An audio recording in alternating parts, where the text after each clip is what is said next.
Hello everyone, Prime here, and I hope you had a great day. Today, as you mostly really wanted to see Gilgamesh, today we're going to be covering Gilgamesh. His lore, story, and all of that good jazz. His story begins with a character called Enkidu. Enkidu was born for a very specific reason, to eventually meet Gilgamesh. Enkidu enjoyed a life with animals. He would feed as they do. Literally, if he found a goat, for instance, feeding her young, Enkidu would sneak up with the goats and, feed with them, for instance. He would laze around in meadows for days and just take in nature. A hunter happens upon him and orders a talented young girl to tame him and return him to normal human society. Enkidu sleeps with this woman and distinguishes himself too much from the animals who now reject him from their way of life. His once friends abandoning him, the only person he knew was now this woman, and she updates him about the current happenings of society and how it works. He's told of a king, Gilgamesh of Uruk, who rules with a very oppressive fist. He pretty much does whatever he wants, and he has incredible strength so that pretty much no one can challenge him. He's incredibly wise and intelligent, so he could probably think out and sort out any sort of insurrectional plans before they even happen. And on top of that, his lust was legendary. For some reason we're going here again. That's right, if he saw a woman that he liked the look of, he would simply just take them whenever he felt like it. And everyone knew this, so pretty much everyone in the city was very depressed. Hence why Enkidu was created by the gods to teach Gilgamesh a bit of a lesson. Enkidu was considered to be Gilgamesh's physical equal, and Enkidu was furious when he heard about Gilgamesh and his sort of daily life. So he goes straight to Uruk and challenges Gilgamesh just before Gilgamesh is about to interrupt someone's wedding day, funnily enough. So, hero Enkidu. And the two of them start a bit of a battle. They wrestle and tackle each other, but the point is they're considered to be equal for quite a while. Now, there are two variations here. There's the first bit of variations on the story. There are many variations of Gilgamesh's tale, but this first one being that either Gilgamesh slowly and eventually defeats Enkidu, or their match ends in a stalemate, but either way, the result is that they become friends. Gilgamesh wanted to pursue glory and wished to attack Humbaba in his forbidden forest and take his cedar trees.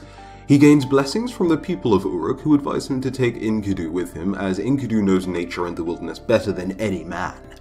Gilgamesh offers the sun god Shamash water, Shamash being also a representation of wisdom, and also goes to the temple of Igalma, where he's blessed by his mother, Nunsun. See, Gilgamesh in and of himself is part god and part human. Supposedly it's something like 2 parts god and the other part human, or something like 2/3 human and 1/3 god. I'm not too sure about that, it changes, but he's a demigod, essentially, like Hercules, Kukula, and so on and so forth. Nunsun doesn't approve of Gilgamesh's actions, though, and doesn't think that he should be going off and trying to face Humbaba, as Humbaba is incredibly powerful and has the ability to hear an opponent coming from about 60 yards away. And because of this, it's impossible to sneak up on him. He also has various combinations of different beasts and their different sort of animal parts. Maybe he has the parts of a rooster for his feet, the parts of a lion for his head, so on and so forth. A bit like a chimera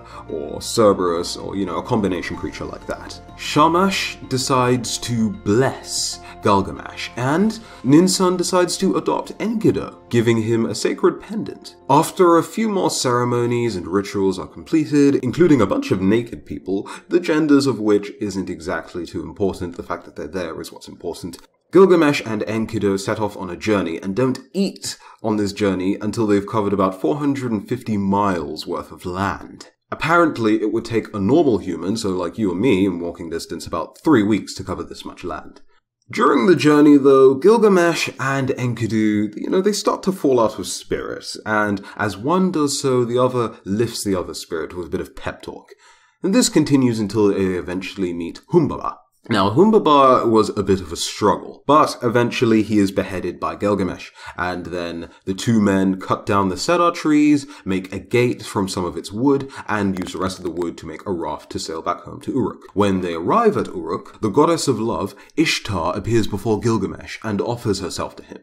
She wants to get married, and they want the two of them to live together in happiness and please each other. But Gilgamesh, for whatever reason, considering his past, declines. This enrages Ishtar and prompts Unu, the god of the sky and the father of Ishtar, to summon a heavenly bull to punish Gilgamesh and Enkidu. But the bull is slain by the men. Enkidu may have taken a part of the bull and mocked Ishtar with it, but either way, even if he doesn't do this because you're not reading that variation of the story, Enkidu falls ill due to this and dies. And it's the death of Enkidu that really sets Gilgamesh off. Gilgamesh is not only grieving for the loss of his best friend, but is also worried that he himself might die. So he's freaking out, but also very depressed. He at this point is wearing kingly garbs and kingly robes. He trades those out for animal skins. And he ventures off to find Utnapishtim. Utnapishtim was a man who collected, we're just going to call him Utnap, because I'm not killing myself trying to pronounce that. I have to pronounce that name a lot. But Utnap is a man who you already technically know. He collected a bunch of animals, one of each type that were known on the land, and got them into a boat so that they could survive a sort of flood. Yes, that's right, Utnap is in fact Noah. Gilgamesh wants to seek this man out so that he can learn Utnap's secret to immortality, because he was granted immortality after this task, but Gilgamesh wanted to know his secret. Through the twin-peaked mountain, Mashu, guarded by giant scorpions, Gilgamesh passes through dark passages and encounters a beautiful garden by the sea. Soon, he meets Siduri, a tavern keeper that tells him that the quest for immortality is just pointless. Gilgamesh doesn't care. He continues and pleads with her to tell him some secrets, and she informs him about Ushanabi, a ferryman, and this ferryman took Gilgamesh from where he was through the waters of death into the underworld.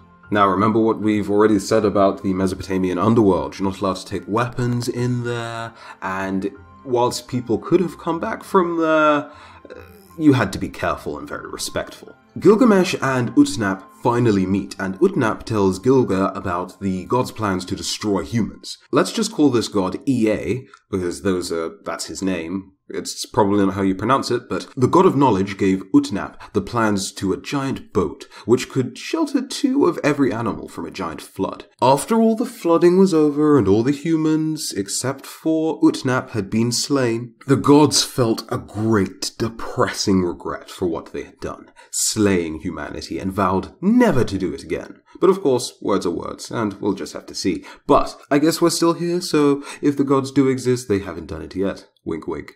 Anyways, the gods felt great regret after slaying all of humanity, and never again would they destroy people, or so they claimed. Gilgamesh really wanted to be immortal, and so Utnap made a deal with him. If he could stay awake for just 1 week, surely then he would be worthy of immortality, because surely an immortal could easily stay awake for just a week. So Gilgamesh attempted and failed instantly. The story was not over. Utnap's wife convinced Utnap to give Gilgamesh one last chance, and Utnap informed him of a plant that would restore youth. Now, this doesn't necessarily sound like a plant that would necessarily give you immortality. Nevertheless, Gilgamesh finds this plant and is returning home. He intends to give himself this plant, give the elders of Uruk this plant, so that everyone can live for a little longer at the very least. But on his journey home, he decides to take a bath near a sort of body of water, and a snake curls up around his plant. Because the snake curled up around the plant, it shed its skin and became a youthful snake, slithering off with the plant. But the plant disappeared, of course, within the snake's coiling body, and Gilgamesh just wept and wept and wept, pretty much about as much as someone would probably weep if they only had, let's say, no deaths and their teammates had about 50. So, yeah, Gilgamesh was pretty depressed. But this helped him come to terms with the fact that that tavern keeper was correct. The pursuit of immortality was pointless. Even if he did get this youthful flaunt and ate it, he would have probably just added a few more years to his life, but probably still would have to meet the underworld at some point and would eventually die. Such a shame. And that's the story of Gilgamesh. It's a story of coming to terms with one's mortality, a story of essentially a badass who really, as far as I know, didn't necessarily lose. And of course, he knew some of his limitations, not all of them. He humbled himself before the gods in some cases, but in others proved to be pretty darn arrogant. And for most of his life, or a good portion of his life, lived as he wanted to. He'd definitely be an interesting character to have in Smite. I don't think his archetype would necessarily outright be befitting of just a warrior, outright. Perhaps maybe a character like Hades, where he's a mage, but a frontline mage. And when I say frontline mage, I don't mean Zhong-Kui. We don't need another Zhong-Kui where we have a god that's forgotten for all time, just maybe given a subtle look at here and there by Hi-Rez above, but no, forget Zhong-Kui. He doesn't exist as far as Hi-Rez is concerned. But a mage where, maybe even a melee mage, like Hao Kuang but tankier, or Hades but melee, or even just ranged but functioning like those two gods specifically. Because you couldn't call him a hero, because he wasn't a hero. He acts out of his own self-interests. Sure, he's done some bad things in the past, but he doesn't really atone or repent for that. He just lives his own way. And because of the fact that he was a king and he was so powerful, the only ones that could have held him accountable for his actions were the gods, and I suppose the ultimate way that they decided to do that was to let him come to terms with his own mortality, which he was very depressed about. And also, it seemed like he didn't have very many friends at all. Remember, Enkidu was like his first friend in a while, but before that, he didn't seem to have any necessarily true friends. He sounds like the kind of person who would have had people around him that would have just been a bunch of yes men, right? That would just allow him to do whatever he would have wanted to do, otherwise he'd break their necks or do something very violent to them, right? So that's Gilgamesh, that's what I took from his story. Let me know your thoughts and opinions down below, and also, for whatever reason, this story was fairly interesting for me to find out. It's funny that he's not a Smite character or anything like that, so I might do a lot more non-Smite gods. Guess it's a good thing that you guys decided to super upvote him. But yeah, I'll leave another god or goddess, or even just something from myths and legends in the cards this time, as well as, of course, your suggestions. And let me know just what you want to see next. Very interesting. You can pick anything. It doesn't have to be in Smite. It just has to be from myths and mythology. Though I am still slowly but surely working on that J. Jonah Jameson video. Thing about it is that every time I come to work on it a bit more, like this time I came to work on it a bit more, and then I kind of wanted to find out a little bit more about Gilgamesh's epic and a few of the different variations. So, I mean, slow progress with that, and just remind me, heads up on that, would you like to see that sooner or later? Yeah, but till the next video, have a very good day. I have been Primed. Like and subscribe if you did enjoy, and with that, I'll see you in the next one. Bye-bye.